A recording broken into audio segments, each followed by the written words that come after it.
Hey guys, and welcome back to my channel. If you're new here, my name is Abena, and in this video I'll be teaching you how to travel solo. I'll be touching on how to start, how to stay safe, and how to make friends / deal with loneliness. I feel like these are the top 3 things that people consider when they want to start traveling solo, and what I can briefly touch on in a 10 to 15 minute video. However, if you're looking for a more in-depth guide, something that really talks about everything to do with traveling solo, and something that's relatively easier to refer back to when you're planning, I would recommend going for my solo travel e-guide that I wrote 2 years ago. I have been solo traveling for 7 years. Even before that, I was solo flying. I actually went to boarding school abroad in Ghana, and I would fly from school in Ghana to England for my holidays, and I'll do that alone. So I've been doing this for like 15 years, and I would say I'm pretty much a bit of an expert, especially through my experiences, and I share so much of that in the solo travel e-guide. So definitely get it if that's what you're looking for. You can find it on my website, and I'll link it down below in the description box. So how do you start traveling solo? The key thing is to start small. It seems like this daunting, really big and scary thing, but I'm telling you, it is not as scary as you think it is. I feel like there are so many stories out there of positive solo travel experiences, way far more than the negative ones. And when I say start small, it really depends on your confidence levels. But if you're like, I have no confidence in doing this, Abena, like teach me, I would say start by taking yourself on solo dates. So within your own city, within your own town that you live in, take yourself out to go eat. A lot of people find it very scary to eat by themselves, but if you travel abroad, how are you gonna eat if you don't know how to do it by yourself? So take yourself out on a restaurant by yourself. Take yourself out to the movies. I often will go to the cinema by myself. And when you think about it, yes, you're walking in there by yourself.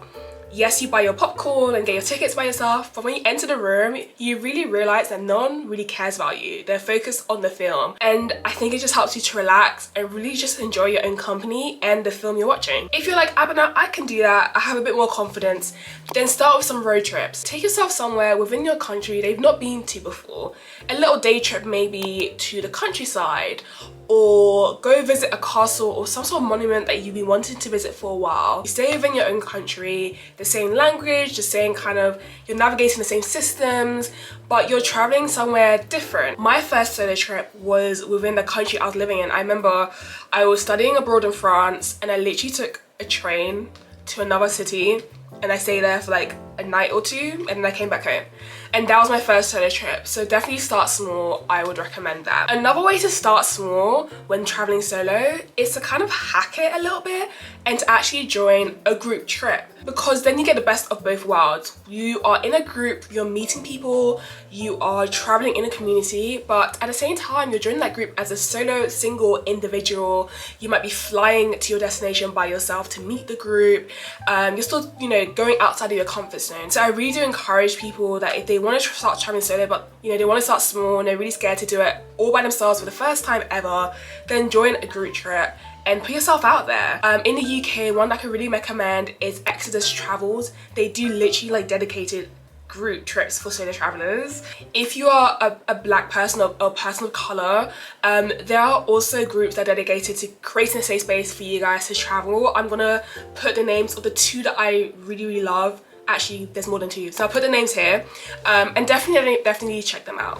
Finally, once you are ready to do that first solo trip, so you're like, Abena, I have solo trips within my own country, I have done the solo road trip, I've done the solo dates, I've done the small things and put myself out there, and I feel like I'm confident enough to kind of just take the leap and do my first international solo trip. I recommend keeping that first trip short. So let it be like maybe a weekend break or a long weekend or like a 4 or 5 day trip. Do not book your first international solo trip as like a 2-week adventure. That is very overwhelming, okay?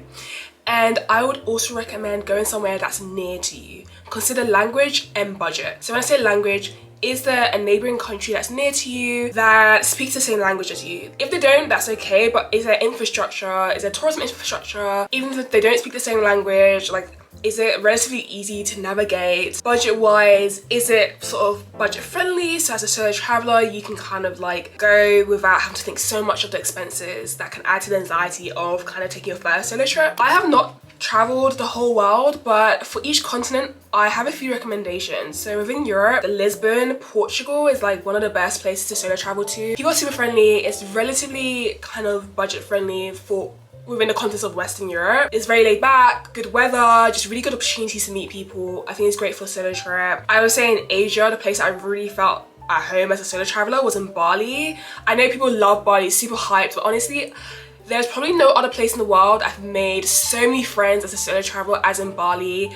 I just think the locals are friendly, you know, you can get by in English, obviously respect the local culture, and there's a huge kind of expat digital nomad communities. I just felt like I could really make friends there. I would say in Africa, I've gone to Zanzibar. It's an island that is part of Tanzania, and oh my god, it was a paradise island. I would say it was relatively budget friendly for East African travel, and I just had an amazing trip. I actually have a whole series on my Zanzibar solo trip. I'll link up here just for you to kind of see what my experience was, but I would really recommend. I'm actually also saving up for a trip to Namibia solo. I've heard Namibia is a great place to go solo, do safari, but I wouldn't say it's budget friendly, to be honest. When it comes to Central and South America, I have to confess, I've actually never gone to Central and South America. I know, crazy. I get so many Americans asking me about solo travel tips there, and I'm like, oh, I am planning to do Mexico and a few other countries, hopefully if not at the end of this year, next year.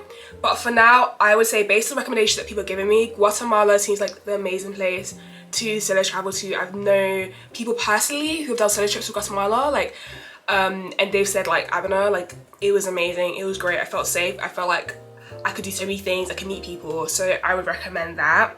Within North America, I visited America and Canada so many times. I'll say Canadians are so friendly, so friendly. I actually went to Banff, Canada earlier this year. It wasn't a solo trip, but I would do it solo. As long as you can drive and you're comfortable driving. Topic number 2, how to stay safe. This is a really important thing. There is definitely safety in numbers. I have to 100% agree with that. So as a solo traveler, you really do need to hone in on the things that will help you stay safe. Firstly, prayers. As a Christian, I am not going anywhere without praying to God. I think there's always that element of like the things that are out of your control. I'm going to give you some amazing tips right now, but I want to know that there are 10% of things in life that you cannot control, and I would just say that like whether you believe or you don't believe, you need to kind of like take that leap of confidence. You will never 100% feel 100% safe anywhere. Even I live in London. Bad things happen to people even here.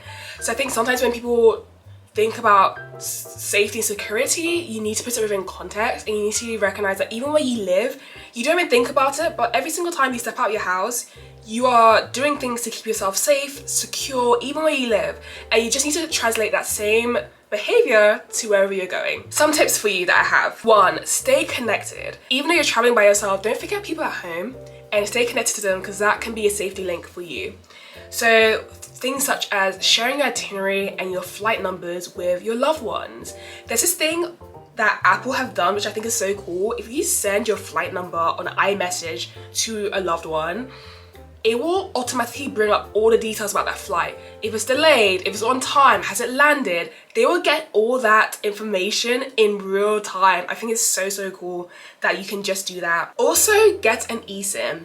It's so important that you can stay connected, and sometimes when you arrive at a destination, you may not have the right roaming package, or your data just might not be working, and you are vulnerable up until you get a local SIM. But one thing I love about eSIMs is that you can activate the SIM before you even leave your own country. When you get to your destination, as soon as you turn your phone on, it should activate, and then even from the plane, you can text your friends, your parents, and just let them know that you've arrived safely and that this is where you are. And I think it's just always important to let your loved ones know in live time where you are. A really good way that I do that is by using Find My iPhone. So as of at any period in time, my older brother, my mum, and my sister know where I am because they have me on Find My iPhone. I think it's an equivalent for Android phones. I'll leave the name up here, but it just ensures that like if they look at Find Your iPhone and you're somewhere dodgy, they can kind of like get in touch and just make sure you're okay. You also want to make sure that wherever you're going, you navigate that place safely. So before you book your accommodation, research the safest neighborhoods to stay in, the safest parts of the area to stay in.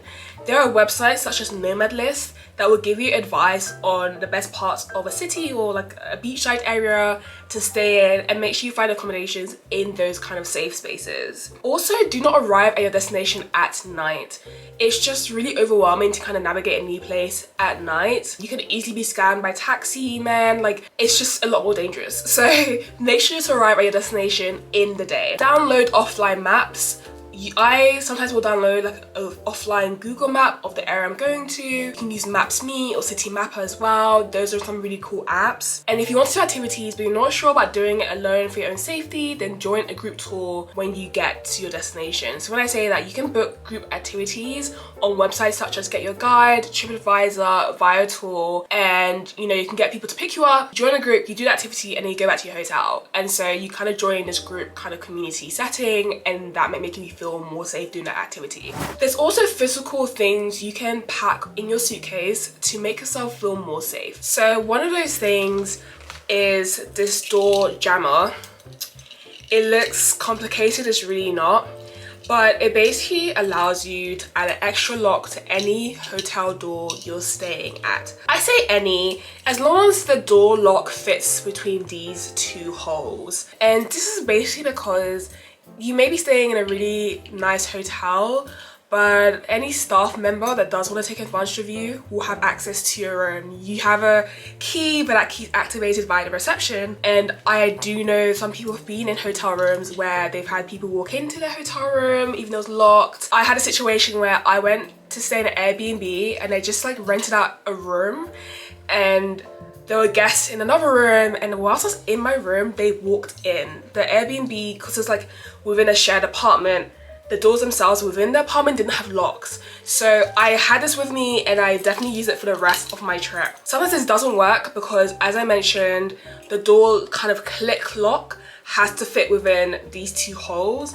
If it doesn't fit, then I'll use a door jammer. Other things that are helpful is making sure that your money and your essentials are safe as well. I sometimes wear this money belt. I wear it around my waist and I'll wear it underneath my top, and I just need to access it. I will kind of take this down and like take the money out, but it basically is a way of storing money on you that no one can see and no one can really access. I also have this little pouch as well. Again, this goes around my waist and it's waterproof. So if you're going to the beach by yourself, for example, and you just don't feel comfortable keeping your essential stuff in your bag on the beach whilst you're in the sea or like in the water, then a waterproof pouch is great, because I would put like my phone in here, my bank cards, maybe my passport, my ID in here, and I'll swim with it because it's waterproof. Nothing will happen to those objects. I also sometimes travel with a personal alarm. I say sometimes just because I don't know if I'm 100% convinced about the effectiveness of a personal alarm. I basically had my personal alarm go off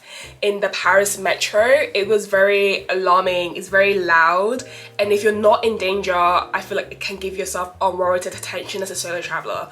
But in the right context, I think it is very, very useful to have a personal alarm, and I'll link the one I use in the description box, as well as all of these devices I just showed you. And my final point on staying safe when you're solo traveling is being socially smart. If people come up to you and they ask you like, hey, like, are you by yourself? Are you solo? Listen to your gut. A lot of time you want to be saying, oh, I'm waiting for my boyfriend, I'm waiting for a family member. Like, just don't advertise it basically. And the second thing that I think is really important about being socially smart as a solo traveler is not posting your trip live on social media. This is such an important thing. Don't advertise publicly where you are live. So talking about socials is the best way to segue into the final point I wanted to touch on, which is how to make friends when you're traveling solo and how to deal with loneliness. When I first started traveling solo, I was a budget traveler, I was a backpacker, and I would stay in hostels, and honestly I still think they're a great way to meet people and to make friends when you're traveling solo. In a hostel, people are just like you. There are a lot of solo travelers, or even if they're not solo traveling, They are open to making friends. It's a very social space. I just think they're really great ways to kind of connect with other people. Obviously, I know not everyone is for hostel, but I mean, you can stay in a female only dorm if you're like scared about your safety. You can also get a private room in a hostel, but then still kind of use the communal areas during breakfast, like use the pool, and those are areas where you can still make friends and meet people. Be open, like when you're in the hostel, like if you have your headphones on or you kind of sit by yourself, again, it may make you seem kind of guarded. Like what I would do is like in my hostel room, when I walk into the room, I would greet everyone, like just out of respect, and that alone can like start a conversation. Or during breakfast, like sit on someone's table and ask them, can I sit here? And most likely 9 times out of 10 they will say yes. Secondly, I would use online forums or apps to meet people. So I've used Bumble BFF to make friends abroad. There's also the couch surfing app. So there's a part of the couch surfing app called Hangouts where you can kind of connect to other solo travelers in your area and like meet up. There's also an app called Share Around. There's a ton of apps.